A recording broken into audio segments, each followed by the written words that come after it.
आज हम देखने क्लास 12 हिस्ट्री चैप्टर नंबर 5 और चैप्टर का नाम है यात्रियों के नजरिए से। अब है क्या कि यात्रियों के नजरिए से हमने मतलब आपको पहला लेक्चर में बताया था अल्बिनी के बारे में, दूसरे लेक्चर में इमबत्ता और आज भी जानेंगे इमबत्ता के बारे में, तीसरा लेक्चर होगा। तो देखिए स्टार्ट करते हैं इमबत्ता और नारियल तथा पान। तो इमबत्ता जो है ना इंडिया में आते हैं तो नारियल और पान के बारे में बतलाते हैं कि नारियल और पान मतलब क्या ऐसी चीज थी। जब पूछेगा कि इमबत्ता के संबंध में नारियल पान का व्याख्या कीजिए तब जाकर आप इस बातों को लिखेंगे। सबसे पहले हम डालेंगे हेडिंग नारियल। नारियल खजूर की तरह दिखता है। नारियल कैसा दिखता है? तो खजूर की तरह नारियल जो है दिखाई देता है। लेकिन अपवाद में क्या होता है? इसमें काष्ठ फल होता है। अपवाद में क्या होता है जी? काष्ठ फल होता है। इसका अंदर काष्ठ फल मतलब इसका अंदर फल पाया जाता है, खजूर के अंदर नहीं, खजूर के बाहर फल पाया जाता है। काष्ठ फल प्राप्त होता है और इसका आकार मानव के सिर के समान होता है। इसका आकार जो शेप जो होता है नारियल का वो मानव के सर के समान होता है लगभग। और इसमें जो है मानव इसमें भी दो आंखें हैं। जिस तरह मानव का दो आंख है ना उस तरह उसमें भी क्या नारियल में क्या है? दो आंखें हैं। आप देखोगे ध्यान से देखना, ठीक है।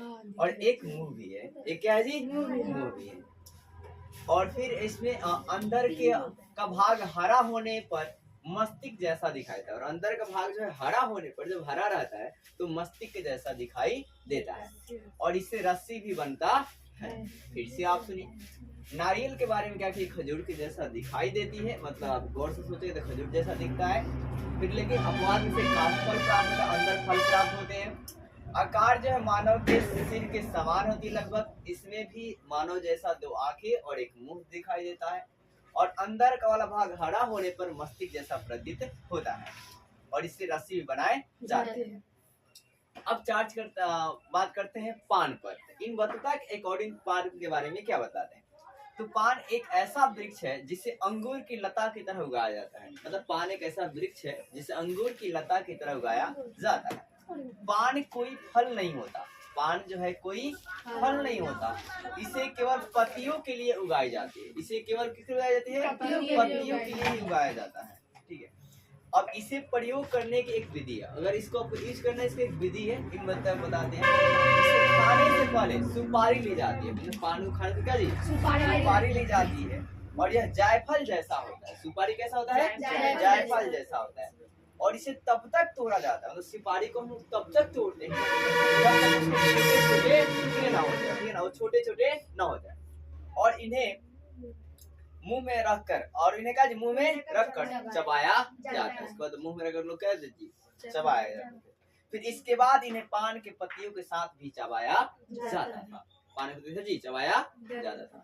तो ये थी आपकी पान वाली कहानी कि पान जो है एक ऐसा वृक्ष है जिसे अंगूर की लता की तरह उगाया जाता है। इसमें कोई फल नहीं होते हैं और इसके पत्तियों के लिए उसे उगाया जाता है। इसे प्रयोग करने की एक विधि है। प्रयोग करने से पहले हम लोग क्या करते हैं? खाने से पहले सुपारी ली जाती है, सुपारी को मुंह में डालते हैं, उसे दो छोटा छोटा टुकड़ा में तोड़ते हैं, तो इसे चबाते हैं। फिर चबाने के बाद हम पान के पत्तियां लेते हैं और पान के पत्ते के साथ भी चबाते हैं। हो गया। अब आगे देखिए इब्न बतूता और क्या जी? भारतीय शहर। तो इन बत्ता और भारतीय शहर में मैंने क्या होता है? भारतीय शहर जो अवसरों से पूरा भरपूर है, मतलब पूरा इसमें अवसर है। अगर आप इच्छुक हैं, ठीक है, अगर आप आर्थिक संपन्न हैं तो आपके लिए पूरा हर एक चीज का अवसर है। आपको काम करने के लिए अवसर है, मतलब हर वस्तु आपको आसानी से मिल जाएगी। तो भारतीय शहर जो है ना अवसरों से भरपूर था, ठीक है।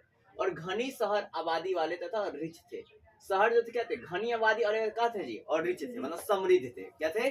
समृद्ध थे, धनी थे भाई, ठीक है। जो शहर घनी आबादी वाला था वो क्या था आपका? घनी आबादी वाले अथवा क्या था जी? धनी थे। हाँ धनी थे। और सड़कें भी चमक धमक थी। सड़कें भी क्या थे जी? सड़कें भी जो थी क्या थी? चमक धमक वाली सड़कें भी थी। और इन्होंने दिल्ली को एक विशाल शहर बताया था। पूछेगा इमबत्ता किस शहर को विशाल शहर बताया था? दिल्ली को। कौन जी? दिल्ली को। और दौलताबाद भी कम नहीं था। उन्होंने कहा दिल्ली को तत्कालीन ग्रंथों में दिल्ली नाम उदित हुआ। मतलब दिल्ली को तत्कालीन ग्रंथों में क्या कहा गया? दिल्ली। क्या जी? लिखा भी जाता है न्यू दिल्ली, ठीक है। तो क्या जी दिल्ली को तत्कालीन ग्रंथों में क्या नाम उदित हुआ? दिल्ली नाम उदित हुआ, मतलब दिल्ली नाम सामने आया। अब इस जो दिल्ली जो था वैसा जो बड़ा शहर होता था तो उसकी चार दीवारी होती थी, ठीक है ना, मतलब दीवारों से उसका घिरा गया होता था, ठीक है। तो उस दीवारों में मतलब है क्या? उसकी चौड़ाई क्या? बी मतलब चौड़ाई होता है, ठीक है ना। चौड़ाई कितनी थी? 11 हाथ, लगभग कितना जी? 11 हाथ चौड़ाई था। ठीक है, 11 हाथ समझ रहे हो ना? हाँ। फिर मतलब कितना जी? 20 इंच। 11 हाथ मतलब 20 इंच। कितना जी? 20 इंच। और है क्या कि शहर चारों ओर प्राचीर बने थे, मतलब दीवार टाइप के बने थे। ठीक है, शहर के चारों क्या थे? प्राचीर बने थे।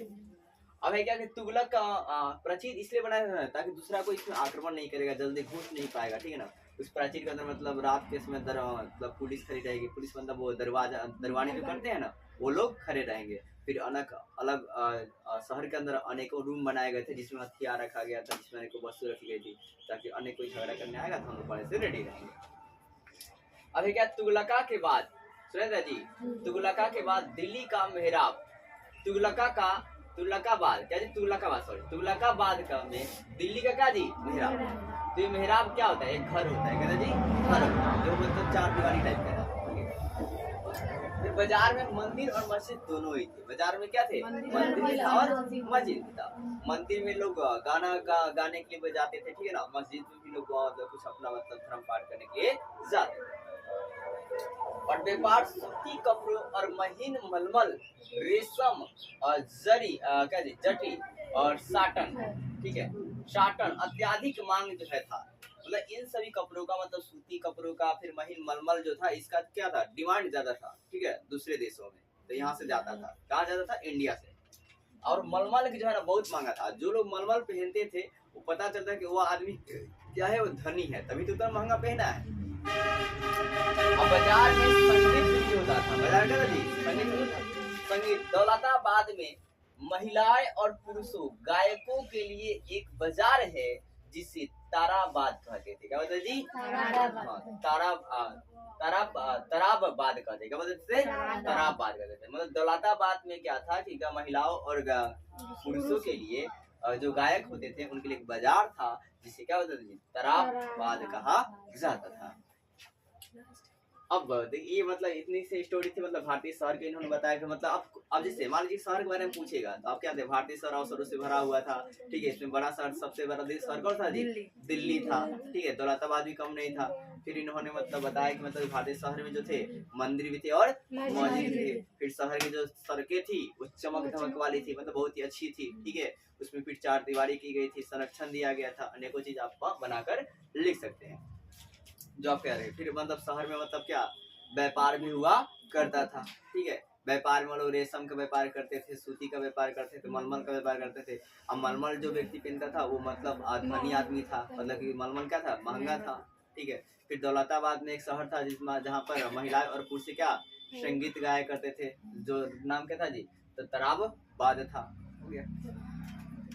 अब देखिए, इन बत्ता संचार की एक अनूठी प्रणाली। इन बत्ता संचार क्या जी? एक अनूठी प्रणाली। तो इन बत्ता एक डाक प्रणाली का कार्य कुशलता को देखकर चकित हुआ। क्या हुआ जी? चकित हुआ। मतलब बोला ऐसे कैसे हो गया भाई साहब? कि मतलब इसका इन्होंने कहा ना कि जब मैं सिंध से दिल्ली गया तो 50 दिन लगे थे। कितने लगे थे? 50 दिन लगे थे। जब सिंध से वो दिल्ली गए कितने लगे जी? 50 दिन। लेकिन वही गुप्तचर इस काम को, मतलब डाक व्यवस्था इस काम को 5 दिन में कर देती। कितने जी? 5 दिन। सीधा एक जीरो हट जाता था। अब ये कैसे पॉसिबल था? तो ये देखकर मतलब है क्या कि भारत में जो डाक व्यवस्था थी वो 2 प्रकार की थी। कितने वाले जी? 2 प्रकार। एक था पैदल चलकर और एक था घोड़े से चलकर। एक क्या था जी? पैदल चलकर और एक क्या था जी? घोड़े चलकर। और आपको मैं बता दूं कि मतलब जो पैदल चलने वाले थे वो ज्यादा स्पीड घोड़ा वाला से था, जल्दी पहुंचाते थे। क्यों पहुंचाते थे ये जानेंगे। तो देखिए है क्या कि भारत में डाक की व्यवस्था जो 2 प्रकार की थी डाक प्रणाली। एक था अश्व डाक प्रणाली जिसे उल्लुक कहा जाता था। क्या था जी? उल्लुक कहा जाता था। और इसमें प्रत्येक 4 मील पर राजकीय घोड़े होते थे। मतलब एक घोड़ा 4 कट करके 4 मील लेकर जाएगा। ठीक है, और फिर वहां पे दूसरा आदमी खड़ा रहेगा, फिर वो उससे दूसरा वाला ले लेगा, फिर वो आगे जाएगा 4 मील तक, फिर दूसरा घोड़ा रेडी रहेगा, फिर 4 मील आगे जाएगा। ऐसे चिट्ठियों को या अनेक चीजों को पहुंचाई जाती थी। फिर दूसरा पैदल डाक व्यवस्था। पैदल डाक व्यवस्था को दावा कहा जाता था। क्या था जी? दावा कहा जाता था। ठीक है, और हर 3 मील पर प्रत्येक प्रति मील 3 स्थान थी। मतलब 1 मील में, प्रति मील जानते हैं 1 मील में क्या होता था? 3 स्थान होता था, मतलब 3 गो ठहरने का जगह होता था। अब इसमें क्या होता था कि हर 3 मील पर घनी आबादी वाला गांव था, और हर 3 मील पर मतलब 1 मील 2 मील 3 मील जाएगा ना तो तीसरा का क्या घनी आबादी वाला शहर आता था। और इसके बाहर 3 मंडप होते थे, और उसके बाहर क्या होते थे? 3 मंडप होते थे, जिसमें लोग कार्य करने के लिए बैठे रहते थे। और लोग क्या कार्य करने बैठे थे? इसमें क्या था, उनमें से प्रत्येक के पास 2 हाथ लंबी छड़ी होती थी। 2 हाथ लंबा क्या था जी? छड़ी होती थी, जिसके ऊपर तांबे की घंटियां लगी होती थी। क्या लगा था?